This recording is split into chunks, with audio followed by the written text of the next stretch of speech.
Hey guys, welcome back to Bennett's Build. So today's April 6th. I finally gotten the planter out and I got hooked up just to go over it, see what I need to do. So I'm going to kind of do an update on what I was talking about earlier about adding these row cleaners to it. So you can see here in the front, we've got this Yetter no-till bar system on there, which is good. It does have all the fluted coulters, and all those seem to be good. I could go through and check those, grease them, grease the whole planter and everything. So then we come back to the fertilizer openers. See, so these are all separate. These are all, part of the planter mounted fertilizers here. There's a few things I want to do to these. I might have to replace a couple of these boots and these plates here. I've got a parts planter out back I might be able to do that with. I want to make sure those are all running the same depth and make sure they're all spinning freely. And then I have the no-till coulters on top of that, behind that. And then I have the disc openers, gauge wheels, and the press wheels in the back. Or press wheels, then the gauge wheels, I guess, whatever you want to call it. So my question is, and I went to the ag show there in Wisconsin and in Oshkosh, and I was talking to a Yetter rep there, I believe, or a planting representative that builds planters and stuff, and they were thinking that I could definitely take those off. They don't see any reason why I need to have those on there if I already have the no-till cart on the front. And I want to be able to add them row cleaners to that plate right here, which you would see they would just bolt up right there. It's got to go and get some half-inch bolts there, half-inch long by probably, I don't know, half-inch or so, whatever it is. And then run those all the way down and have the row cleaner on there. I'm not sure how well it's going to work. I'm thinking I can just, since these are a frame mounted plate right here instead of just on the front of that, I think I can just unbolt these two pins here, pop the pins out, drop the whole disc, undo it from the top up here, which is just one bolt right there that holds that spring in, pop that down and let it go. And then try that. You can see I need some new seed firmers. I'm pretty sure that one's bent. I think all of them are anyways. I'm going to get some new seed tubes as well. That one's cracked, and that's not going to do me any good. I also want to get some new sensors for it because I want to get a new planting wiring harness. I think there's one closing wheel back here that one needs to be replaced. It's sticking. Plus, I noticed that this one's rather skinny, and then this one's much fatter. You can kind of see there. So I'm not sure why that is. But I want to go through and oil all these chains up. Oil each one of these chains. I think what I'm going to end up having to do is replace these drive sprockets here as well. They're getting pretty worn. I would say they're pretty well worn. And then also replace this spring down here, along with those two rollers there. But that might be something I get to next year. I don't know, to be 100% for sure. Another thing I'm probably going to have to replace this year that I'm noticing is that it's completely rusted right through and starting to pull out. So I may have to replace this fertilizer box. To be honest with you, I think I'm going to have to end up, within the next couple of years, I'm probably going to have to end up replacing the whole planter. I would probably end up buying a white for a lot of good things. The neighbor actually bought one this year, brand new. I may end up seeing if I can't steal his to plant a couple of acres, just to see how it does. He does a little bit of no-till and conventional as well, conventional till. So I might buy his. His is the same thing, 6 row. Yeah, so this is kind of the setup that we have. This looks like that goes to the part of the wiring harness for the planter monitor. So I'm going to use that to try and figure out how that works. I'll show you the monitor. It's in here. Part of my other goal today is moving all of this junk in here. All that is trash over here. These are my row cleaners here, and then we have just piles of trash. There's actually one bag of corn seed there, a bunch of scrap metal that's getting out of here, air compressor that's going to get pulled out and put back under there. I'm going to build a table right there, Put that in there. I've got all this crap back here. I've got the Yetter bar for the seed drill back there as well, along with the drill. Then we have all this, at least this stuff right there is junk, needs to be pulled out and burned. And that's a Thrasher sheller. There's a sheller over there as well, so I guess, I don't know. But this is what I have for a corn planter monitor. It's a John Deere 8-row. I believe it's a 2000 model. It says on the back anyways, on the tag, an M2000.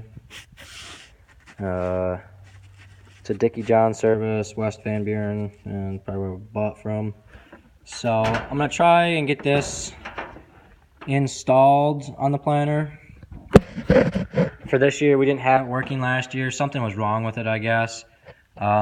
My guess is that the wiring harness was all messed up on the planter, and that's why it wasn't working the year before that. So I'm going to try and, like I said, I'm going to try and go ahead and get that hooked up. I've got some extra planter parts in here. I've got a couple fertilizer openers there, an extra seed tube. There's actually quite a few extra seed tubes in here that I might get away with, but I doubt it. They're kind of broken and just parts that he saved that he thought he'd use, but you're better off buying new parts when it comes to planting, because if you don't get that population stance right the first time, then it's just not going to work the rest of the time. So, like I said, I'm going to try and work on getting this situated.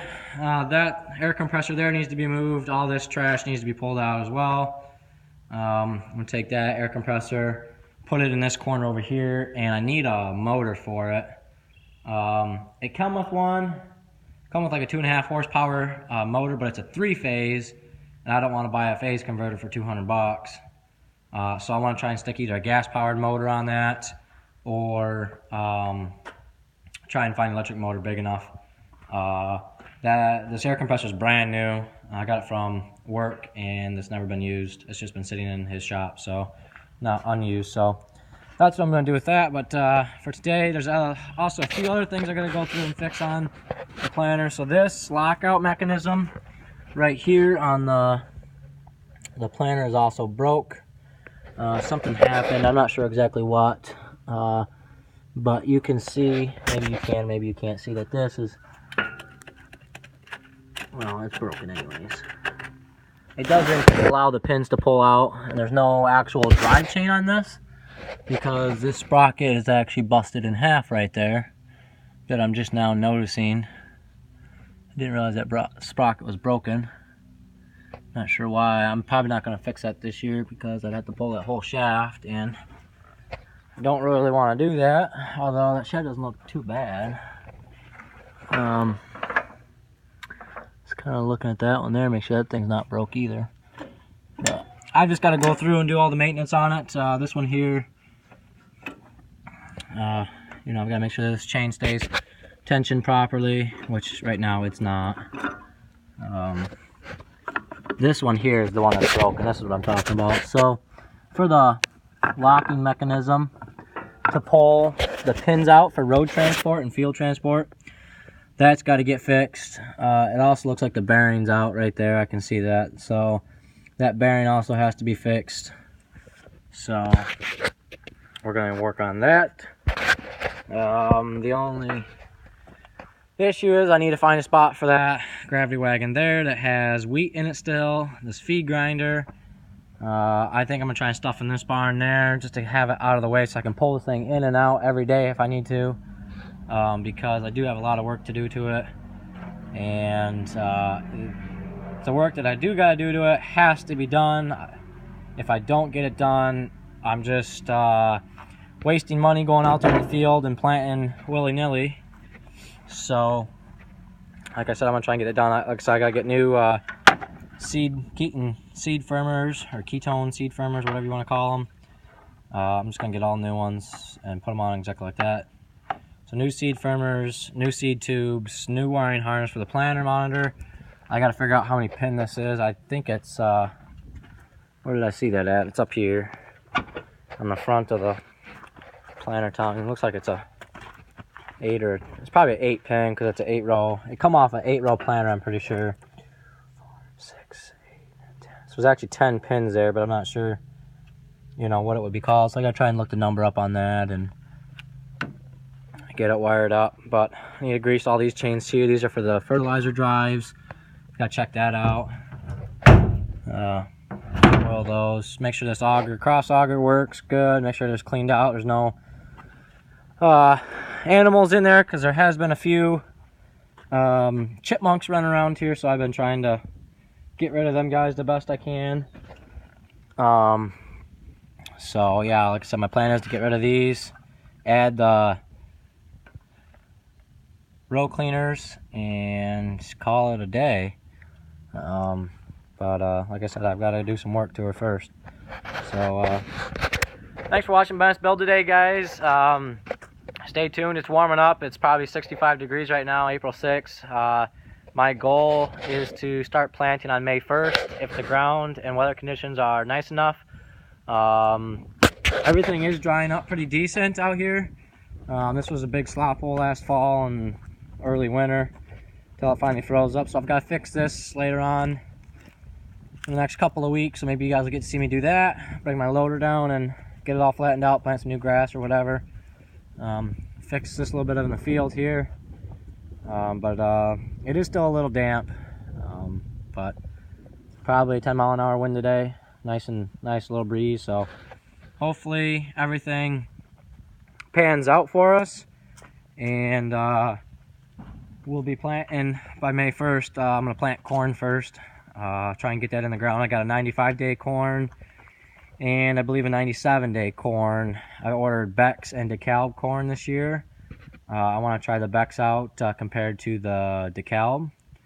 And I also bought DeKalb Asgrow soybeans along with Beck's soybeans. So we're going to compare those two. We're going to do a couple of test plots. We've got a 5-acre field out here that we're going to do that in. We're going to do corn in this soybean field here. So I'll do half this field in Beck's and half this field in DeKalb. Same thing back there. That field in the far back, it's a 20-acre, I believe, or like a 16-acre, whatever it is. That's going to either be all DeKalb or all Beck's. And then there's a front field up here. This wheat field here is going to be corn as well.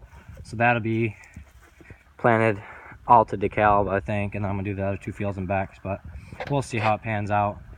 I wish I had an 8-row planter, because I could do 4 rows, or even a 12-row planter. I could do half and half. So, but yeah. So thanks for watching Bennett's Build today, guys. It's a little bit longer video. I hope you guys enjoyed it, and we'll catch you guys later. Thanks for watching.